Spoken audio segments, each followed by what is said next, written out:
बाळासाहेब ठाकरे यांच्या जन्मशताब्दी वर्षानिमित्त महापौर हा शिवसेनेचाच व्हावा यासाठी खरं तर कल्याण डोंबिवली हा पहिला फॉर्म्युला वाटतोय का आणि त्यानंतर मुंबईमध्ये देखील तशीच रणनीती होऊ शकते असं वाटतं का? मी तुम्हाला तेच म्हणालो ना, बाळासाहेबांचा आता जन्म शताब्दी वर्ष ही गोष्ट जरी खरी असली आणि आमची भावना जरी असली की आमचा महापौर व्हावा म्हणून, तरी सुद्धा आमच्याकडे ॲब्सोल्यूट मॅजॉरिटी नाही आहे. त्यामुळे ती ॲब्सोल्यूट मॅजॉरिटी आणण्यासाठी जर काही करायचं असेल तर वरच्या लेवलवरती ती सगळी मंडळी करू शकतात, किंवा भारतीय जनता पक्षाला जर वाटलं तर तेही करू शकतात. त्याचं कारण असं की शिवसेनेनेच काय त्या प्रक्रियेतला मी पण एक त्याचा कार्यकर्ता होतो. त्यामुळे भाजप महाराष्ट्रामध्ये जी वाढली ती बाळासाहेबांच्या आशीर्वादानेच वाढलेली आहे आणि त्याची जर त्यांच्याकडे जाणीव असेल तर ती घटना घडू शकते. आपण सकारात्मकच विचार करायचा या दृष्टिकोनातून मी बोलतोय. त्याचा सकारात्मक ते लोक विचार करू शकतात. पण एवढ्या पॉझिटिव्हली गोष्टी ज्या आज घडल्या त्या पॉझिटिव्हली गोष्टी मातोश्री घेईल का आणि त्याच्यामुळे काय तेढ निर्माण? आता ते मी तुम्हाला आजच्या तारखेला सांगू शकत नाही, कारण शेवटी प्रत्येक पक्षाच्या प्रमुखांची एक वेगळी विचारधारा असू शकते. तशा प्रकारे त्यांची वेगळी विचारधारा पण असू शकते किंवा ते पॉझिटिव्हली पण घेऊ शकते. डीएमसी मध्ये राजू पाटलांनी जे पाऊल उचलले म्हणजे शिवसेनेसोबत, तर याची परवानगी निश्चितच म्हणजे तुम्हाला कारण की वरिष्ठ पातळीवरती तुम्ही चर्चा करता राजसाहेबांसोबत नाही मातोश्रीसोबत, तरी 100% म्हणजे तुम्हाला खात्रीशीर माहिती दिल्याशिवाय किंवा तुमची विशिष्ट परवानगी घेतल्याशिवाय ते पुढे पाऊल टाकू शकत नाही. तर अशा प्रकारची काही माहिती किंवा अशा प्रकारचं काही बोलणं झालं? ती माहिती आता मला घ्यावी लागेल काय. त्याच्यामुळे राजू पाटलांनी घेतलेला निर्णय आता तुम्ही तसं समजा काय ते, परंतु राजू पाटलांनी ते घेतलेला निर्णय हा त्यांनी स्थानिक गोष्टींचा विचार करून घेतलेला निर्णय आहे असं मला वाटतं. मग असं असेल तर तो पक्षाला मान्य असेल का की ती पक्ष विरोधी कृती समजली जाईल की पक्षाला या संदर्भात कल्पना देण्यात आली? नाही, मला असं वाटतं की कुठली गोष्ट लक्षात घ्या की काही वेळेला तडजोड अशाच कराव्या लागतात स्थानिक पातळीवरती. त्याच्यामुळे मला वाटत नाही की त्याच्यावरती नेमकं काय करावं होते. पण ते पक्षप्रमुखांचा तो अधिकार आहे.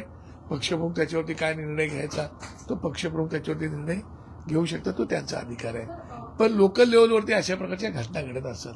आता बघा, मागच्या वेळेला आम्ही ज्या ह्याच्या नगर परिषदा नगरपालिका वगैरे निवडणुका त्याच्यामध्ये आम्ही चिन्ह दिलं नव्हतं, पण आता झेडपी आणि पंचायत समितीमध्ये आम्ही चिन्ह दिलेलं आहे.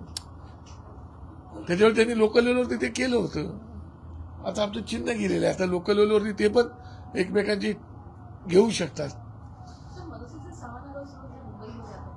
ते देखील काही वेगळ्या पक्षांच्या संपर्कात आहे अशा संदर्भातल्या बातम्या येतात, नेमकं तथ्य काय? मला असं वाटत नाही, कारण आमची लोक ही एक तर त्याच्यामध्ये 6 महिला आमच्याकडे आणि एक आमच्याकडे पुरुष आहे. असे 6 आमचे 5 महिला आणि एक 6वा पुरुष आहे. त्याच्यामुळे आमची लोक अत्यंत ते जे माझी शाखाध्यक्ष आहेत ते सगळे कडवट साहेबांचे सैन्य आहे ते, आणि वर्षानुवर्षे त्यांच्यासोबत राहिलेले आहेत. आता त्यांना ह्या आरक्षण जे आलं त्या आरक्षणामुळे त्यांना संधी मिळालेली आहे. मला असं वाटत नाही की जाणारे निघून गेले आता, पण बाकी लोक आमची जातील, ते इंटॅक्ट आमच्यासोबत राहतील याचा मला पूर्ण खात्री आहे. ठाकरे गटातली एक नगरसेविका आज नॉट रिचेबल आहे. गट स्थापना करण्यासाठी जाताना देखील उपस्थित नव्हत्या. कसं बघता या गोष्टीकडे? मला असं वाटतं की काहीतरी त्यांची अडचण असू शकते. मला कल्पना नाही त्या गोष्टीची, कारण काय सगळ्याच गोष्टींचे ताबडतोब आपण अर्थाचा अनर्थ किंवा अनर्थ काढण्यात काय पॉईंट असतो.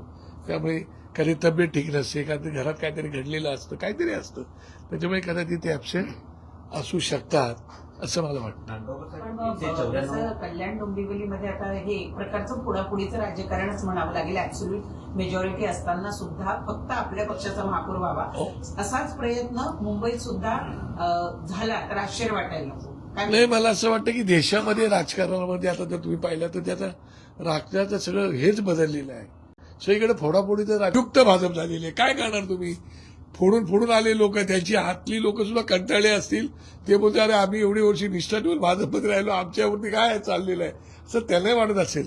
त्यामुळे काय नक्की घडेल त्याच्यावरती आता भाष्य करणं, जर तरवरती भाष्य कसं करायचं मला तुम्ही सांगा. प्रणालीताई तुम्ही पण सांगा ना, असं होईल तसं होईल, घडू शकतं. युती कायम आहे अजूनही? युती आमची पक्की आहे आणि ती पक्की राहणार.